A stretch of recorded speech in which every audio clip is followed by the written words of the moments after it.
Okay, hello friends. In this lecture, we are going to learn about inverse function. Okay, what is the inverse function? We know function. Function is basically what? A relation between two sets A and B, right? And it had two criteria. Like first one was that no elements of A should be left out, means all the elements of A should be used. And the second criteria was that all the elements of A will have an unique image in B, or you can say that if you write the pairs of this relation, elements of A should not be repeated. Alright. Now, to find the inverse, now function was basically what? A mapping of A to B. That this was my independent variable, this is my dependent variable. So if I put in the function, if I put the value as 1, we will get the elements of B, right? The function was defined as x square, correct? So now when inverse function is basically a mapping of B to A, right? The inverse function will be defined in such a manner. Then if we put the elements of B, we will get the elements of A. Now this function, this inverse function, first of all we denote it as F inverse. This was my F. Okay. Now F inverse is basically what? Mapping of elements of B to A. Now this F inverse is also a function. Okay. So it will also follow the two criteria. What? That all the elements of B should be used and all the elements of B should have a unique image in A, means no elements of B will be repeated when we write the pairs, ordered pairs of this function. Okay, when will this happen? This will happen when my original function, this F, is 1 1 and on 2, right?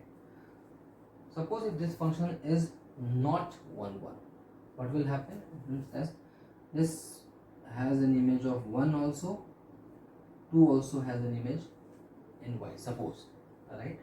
So while finding the inverse, we will have two images of 1. One is related with B, 1, and one is also related to 2. This is not possible because as per the definition of function, we have only one image associated with one element. Alright, so that's why we need a 1 1 function.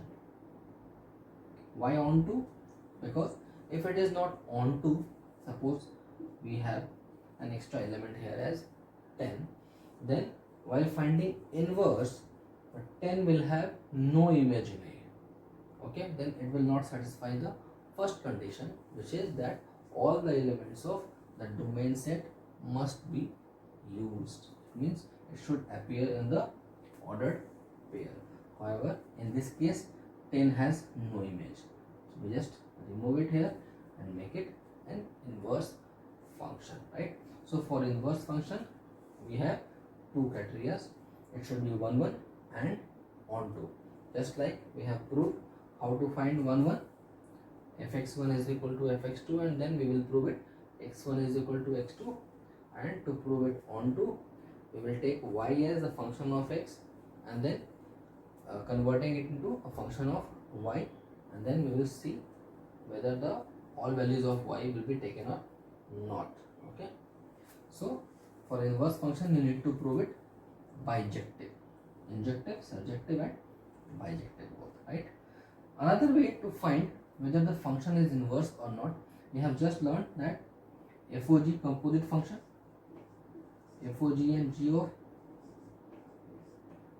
right? Let us see F inverse is my G. Okay, so what we will do, we will find FOG and GOF using one variable which is x.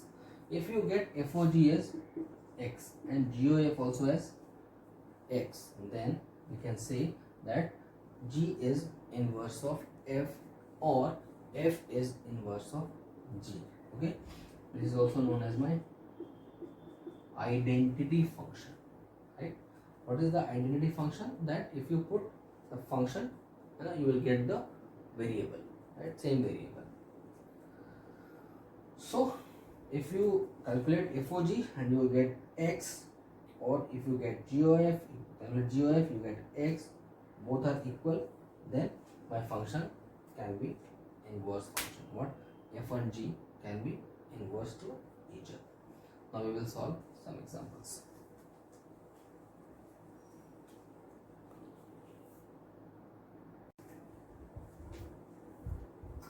Okay, I have taken two functions, fx and gx. Fx is defined as 2x upon 3 minus x. Gx is defined as 3x upon x plus 2. Now we need to show that this f and g are inverse to each other.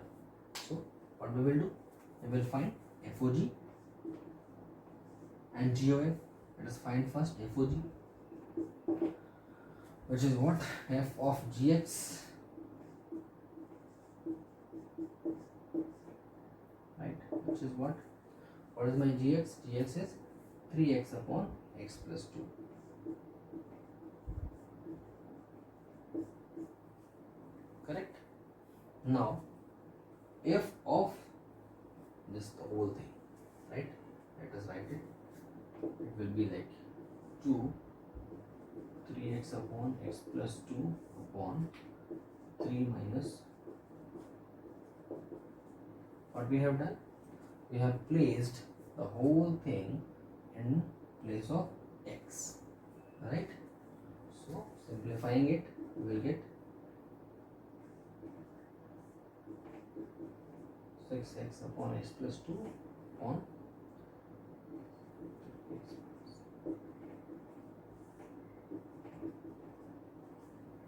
correct?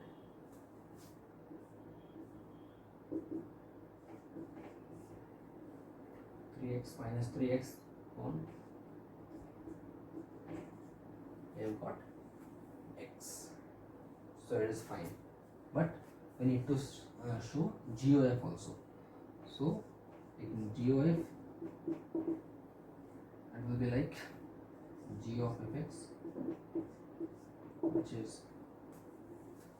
G of 2x upon 3 minus x. Now this time we will put this value here, which is 3 2x upon 3 minus x upon, sorry,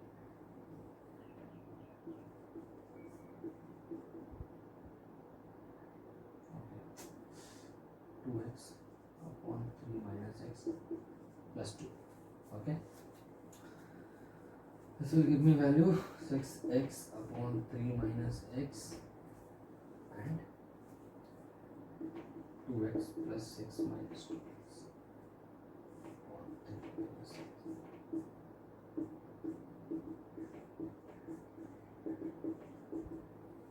Right? So in this way we have shown that FOG and GOF both are equal and both are equal to x. Hence this function, this f and g are inverse to each other.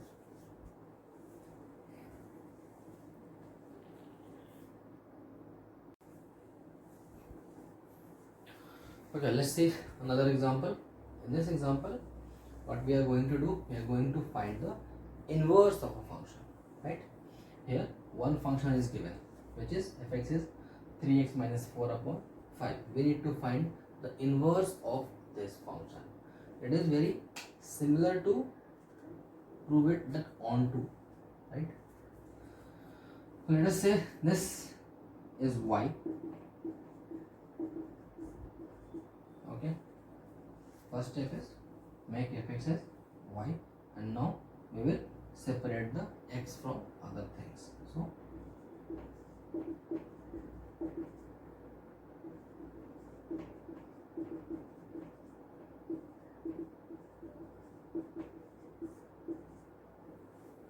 right, So this x is basically my what? F inverse x. Now you can put the variable y as x also.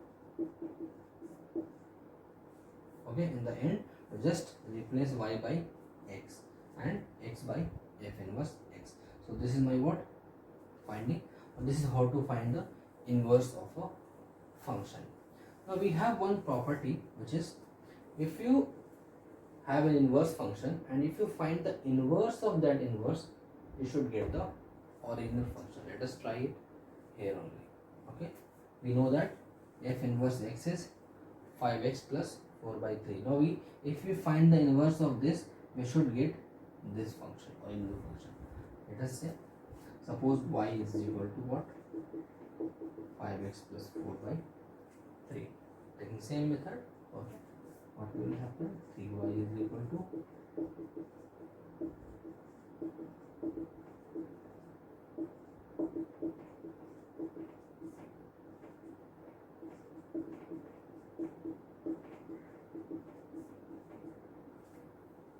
right.